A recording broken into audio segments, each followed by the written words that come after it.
There's an old riddle. How do you have the word "and" 5 times in a row in an English sentence and it still is proper grammar? The answer is with a story. There was once a person named Jacob. He had a hardware store. He had 2 sons, and as they grew older, they decided to follow in their father's footsteps and continue the hardware store with him. So Jacob decided to rename the store from Jacob's hardware store to Jacob and Sons. He hires a painter to redo the storefront sign to say Jacob and Sons. When Jacob comes to look at the work of the painter, he says, it looks good, but the words are too compressed. There needs to be more space between Jacob and Sons. 5 ands. Having your children follow in your footsteps, continue your business, is not so common, but it's not unheard of. It happens.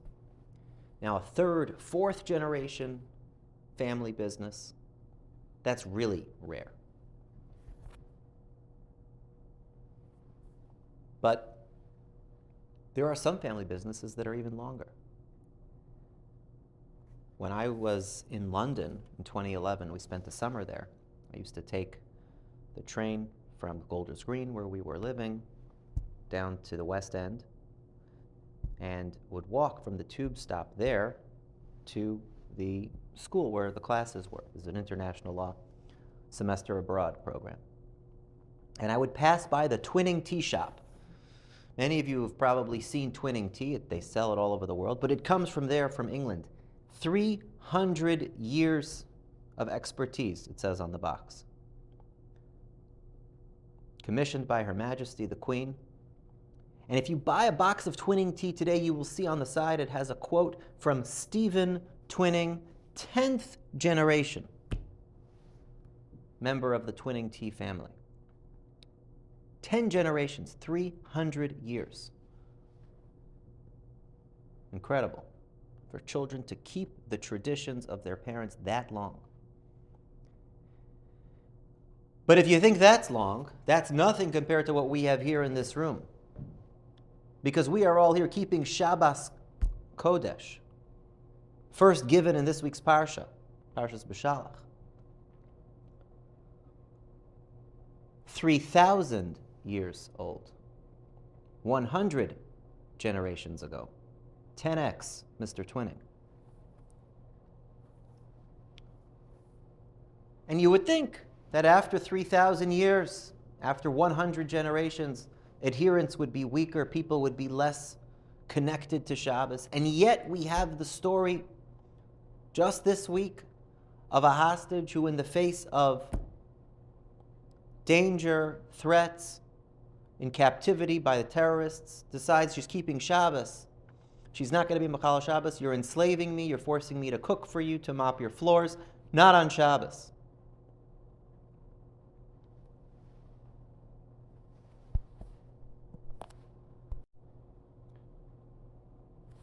Where does that come from? The ability to stay so strong, stay so faithful to Shabbos. What is Shabbos about?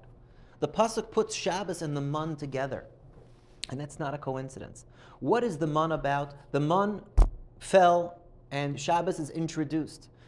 The mun is going to fall on 6 days, and on the 6th day, 2 portions are going to fall, and on Shabbos it's not going to fall at all.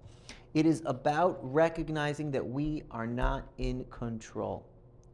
Shabbos, there's no mun. I have to just be saimach. I have to rely on Hashem. I'm not going to work on Shabbos. I'm going to rely on Hashem. What is the mun? What does the word mun mean?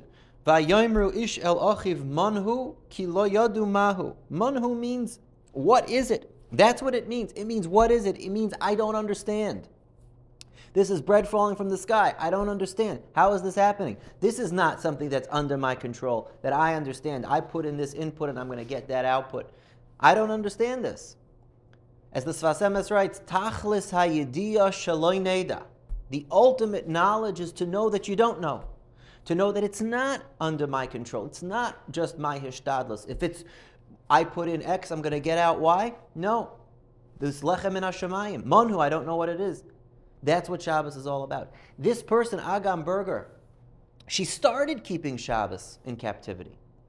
And it makes sense, in a sense, because a person in that situation feels so like they're not in control.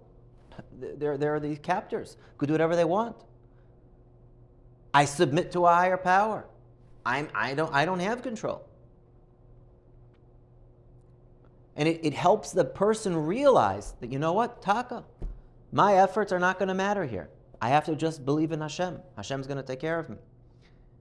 The man was an experiment. It was a trial. It wasn't a permanent state of being. Eventually, we're going to cross into Eretz Yisrael. Eventually, we're going to put our own blood, sweat, and tears into our livelihood. But the man was a reminder that even after you're going to transition from this lechem min hashamayim, this period of I'm not doing anything, my hands are not working, and yet the food is falling, to recognize that even after you transition from that to a period where you do start working, you do start putting your own investment, your own hishtadlus, your own toil, that still, it's not a one-to-one. How much I put in is how much I'm going to get out. It's always lechem min hashamayim. I have to put in my efforts, but it's ultimately coming from HaKadosh Baruch Hu. And that's why, Kol HaMa'aneges HaShabbos, anyone who enjoys Shabbos, doesn't just keep Shabbos reluctantly, but you enjoy it. You enjoy being able to step away from that seat of control, from the driver's seat, and just say, Rabbeinu Shalom, take over. You're zoichet to nachala b'li mitzarim, to a border, to a nachla that is without borders. It's limitless. Because if you were just relying on your physical abilities, then it's finite. I put in a certain amount of energy in, I'm going to get a certain amount of energy out. But if it's Shabbos, if I recognize that I don't understand, that it's not me, it's from HaKadosh Baruch Hu, from a place of infinite capacity, then it's nachal b'li mitzarim. So we should all be zoichet as we're enjoy Shabbos, to appreciate what Shabbos is, what we're saying with Shabbos is that we recognize the lechem always comes min hashamayim, and even as we're doing the work, to not need any chas v'shalom harsh reminders. Remember to just remind ourselves, appreciate that everything comes from HaKadosh Baruch Hu. We put in our efforts, but we ultimately recognize it's lechem min hashamayim. And when we do that, we will be zoichet to the shefa that comes from that place of shamayim, b'li mitzarim, for bracha v'atzlacha for all of us. Good Shabbos.